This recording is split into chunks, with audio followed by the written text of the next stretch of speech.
नमस्कार मंडळी. तर आज चला मी तुम्हाला दाखवते गावाकडे जपणारी अजून एक दिवाळीतली परंपरा. ती म्हणजे शेणाच्या गवळणी करायचं.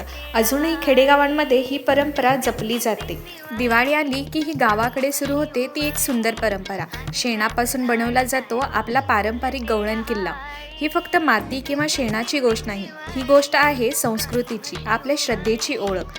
गायीच्या शेणापासून पवित्र मानून त्यातून बनवणारा हा किल्ला लक्ष्मी देवीचं स्वागत आणि समृद्धीचं प्रतीक असतो. आजच्या आधुनिक दिवाळीतही ही जुनी परंपरा अजूनही तशीच जपली जाते. ही जुनी परंपरा आपल्याला निसर्गाशी जोडते आणि मातीचा सुगंध आठवून देते. छोटा किल्ला पण आपल्या संस्कृतीचा मोठा अभिमान. त्याच्या अवतीभोवतीही काढणारी सुंदर रांगोळी.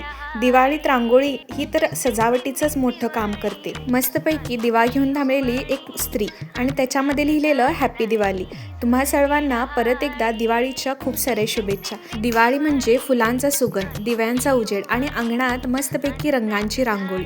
प्रत्येक रांगोळीचा रंग म्हणजे एक भावना, आनंद आणि शुभतेचं प्रतीक. म्हटलं जातं लक्ष्मी देवी तेव्हाच घरात येते जेव्हा अंगण स्वच्छ, सुंदर आणि रंगांनी सजलेलं असतं. म्हणूनच आज प्रत्येक घरात रांगोळींनी आणि फुलांनी सजलेली गवळण किल्ला केला जातो. आजच्यासाठी एवढंच. Bye bye.